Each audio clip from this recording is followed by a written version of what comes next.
and good morning. Miss Andrew here, reporting live from where she always reports live from, in front of my desk.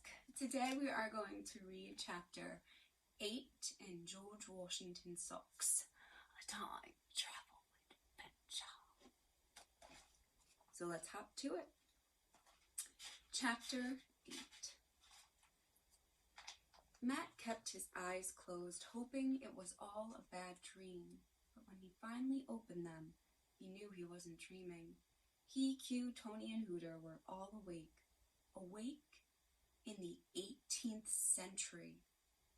Hooter was beginning to sniffle, and the others fought to hold back tears. They are dressed in a queerish fashion, but have a look, General. They're just children.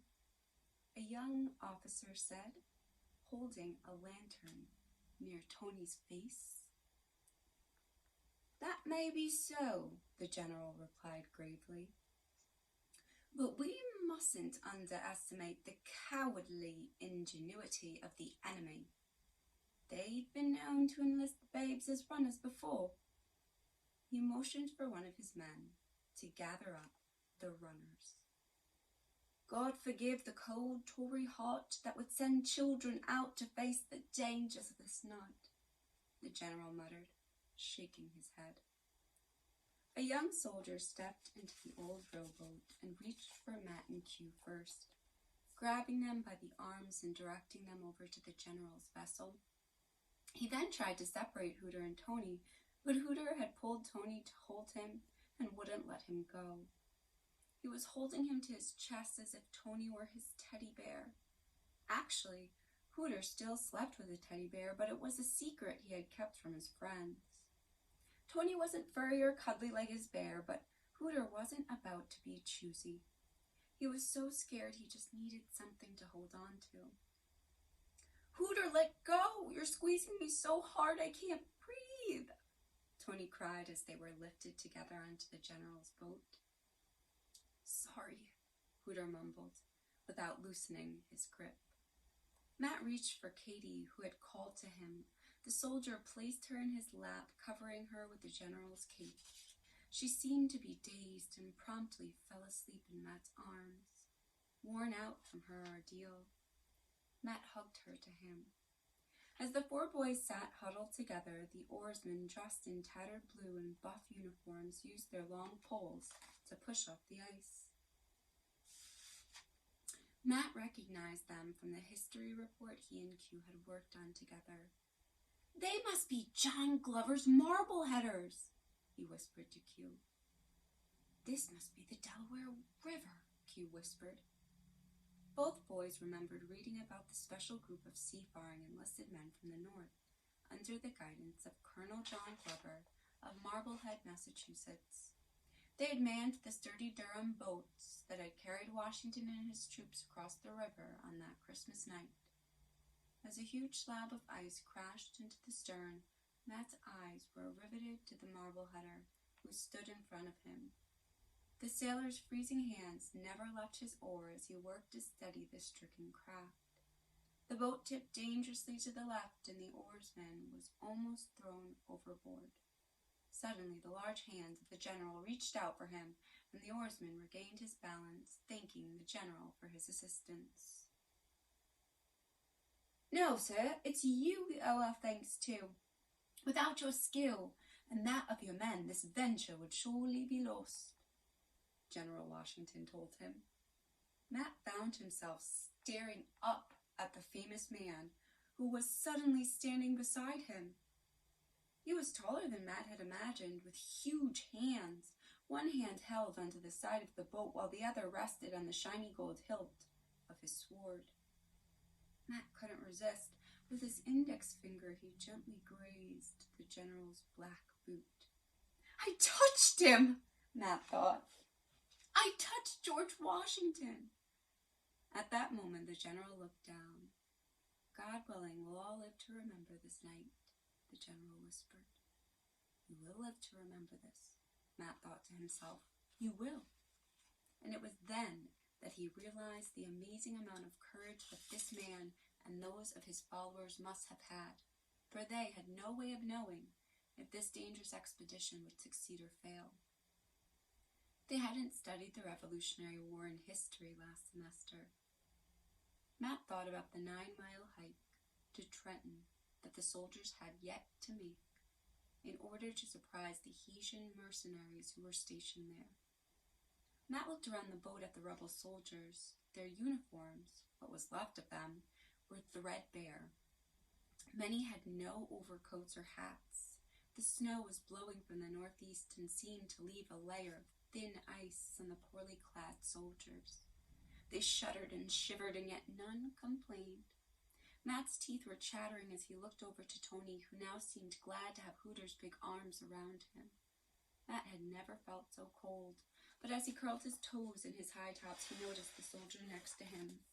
He was young, not more than 16 or 17 years old. The soldier had no jacket, just a loose linen overshirt, and instead of boots or shoes, his feet were wrapped in rags. With one hand he held his musket, and with the other he rubbed the frozen toes that stuck out of the bloody cloth wrapped around his foot. He was staring at Matt's sneakers. Matt held on to Katie a little tighter and tried looking away. He knew his sneakers and down vest might seem strange to someone in the 1700s. He felt cowardly to be so well dressed. He knew the young soldier must be longing to have his feet in some dry shoes and to have a warm coat. Matt lowered his head into the down vest as the snow blew out of his face. When he and Q had worked on their history report, Matt had read a great deal about the courage of the rebel soldiers fighting for the freedom of their country. He had imagined himself fighting alongside them, strong and courageous, charging the enemy line. But in his daydreams, he had always been in a fine blue and white uniform.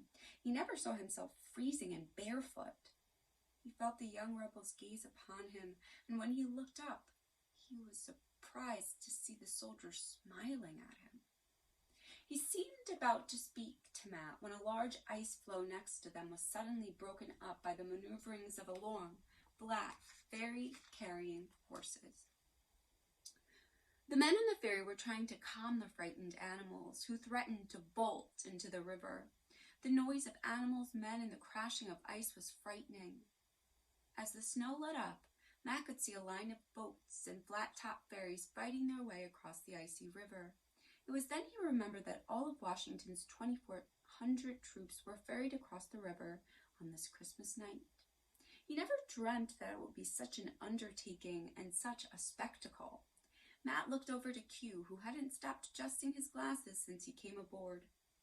Hooter was still sitting with his arms wrapped around Tony. As they came closer to the Jersey shore, Matt noticed an officer whispering to the young barefoot soldier. Matt knew he was an officer thanks to Q's yanking on his sleeve and pointing it out to him. "Look at the paper in his hat," Q whispered excitedly. Matt grinned, remembering how they had given the oral part of their report, wearing blue baseball caps with a piece of white paper taped to the brims. They had explained to the class how General Washington had ordered all of his officers to stick a piece of paper in their hats so the men could recognize the officers in the dark. Matt watched as the officer moved from the barefoot soldier and made his way to the general. This general seemed distracted, and as the officer whispered in his ear, General Washington's eyes were darting from boat to boat and then to shore. He hardly seemed to give the officer any notice. Finally, he looked down at Matt and Katie and shook his head. Matt watched as the officer made his way back to the young soldier, and he heard his hushed command. "The general agrees that if you had family and shelter nearby, it would be the safest place for the children. It would be too dangerous to let them disembark on the Jersey shore. Your orders are then to make the return voyage and take the children to McConkey's Inn for the night. From there, you're to escort them to your family's home and keep watch over them until you've received further instructions. These are dangerous times, and the general's attention must be on the enemy. I'll trust you'll be able to set his mind at ease on this matter, Corporal Hibbs." The soldier nodded. "Yes, sir. I'm entrusting you as their guardian, and your reward will be warm feet tonight, lad," The officer smiled. I'll do my best, sir. Yes, Adam, I believe you will. The officer put his hand on Adam Hibb's shoulder. On hearing this, Hooter and Tony looked over to Matt and Q, and together all the members of their adventure club found themselves staring up at their new guardian, Adam Hibbs. Dun dun dun dun! George Washington Socks.